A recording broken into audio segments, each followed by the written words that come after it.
નમસ્કાર મિત્રો, આપણે ફરી એકવાર આપણે બાને ઘેર આવી ગયા છે એક કીટનું દાન કરવા. ચલો બતાવું તમને. બા બહાર આવો.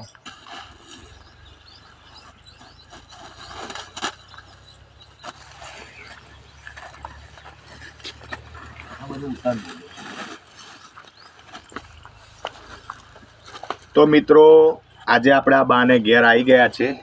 આ સેવા કાર્ય હાલ ડેમી રહેવાસી હાલ સુરત રહે છે, જે રવિ પટેલ તરફથી એક નાની એવી ભેટ એમણે આપી હતી. તો આ બાને આપણે આપવા આવ્યા છે અને કૃષ્ણનગરમાં રહેતા ચિંતનભાઈ ધનજીભાઈ પરમારના કહેવાથી આપણે આગળ આવ્યા હતા અને વિડીયો બનાવ્યો હતો બાનો, અને એમના તરફથી વિડીયો બનાવ્યો બાનો અને બાને મદદરૂપ થયા એ બદલ ચિંતનભાઈનો પણ આભાર. અને આ ભેટ રવિ પટેલ તરફ હાલ અરેઠ સુરતમાં રહે છે, એમના તરફથી બાને આપી છે. તો બા, આ બધું તમારું જ છે, બરાબર છે? કોઈ કામકાજ હોય તો ફરી કહેજો, બરાબર? હા, કશું કહેવું છે હવે?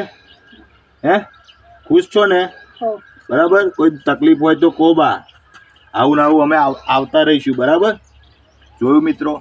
તો ફૂલ લઈને ફૂલની પોખડી મિત્રો, આપણે મારો નંબર આપેલો છે સ્ક્રીન પર, કારણ કે જેમ બને તેમ ફોલો કરજો, શેર કરજો, તો આવા દાતા ઊભા થાય. એવું છે નહીં કે આપણે કેટલા આપીએ શું આપીએ મહત્ત્વનું નથી. તમે 500 કે 1000 રૂપિયા પણ આપશો તો અમે એ પ્રમાણે કીટ બનાવીને આવા નિરાધાર લોકોનું કામ કરીશું. અને તમારે રૂબરૂ આવવું હોય તો આવજો, અને જેમ બને તેમ વિડીયો શેર કરજો, ફોલો કરજો, કારણ કે જોયું બાનું પરિસ્થિતિ તમે આગળના વિડીયોમાં જોઈ છે. બા કેટલું બધું રડતા હતા, આજે આ કીટ આવી તે કેટલા ખુશ છે.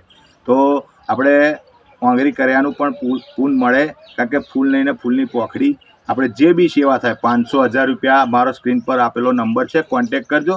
જય માતાજી.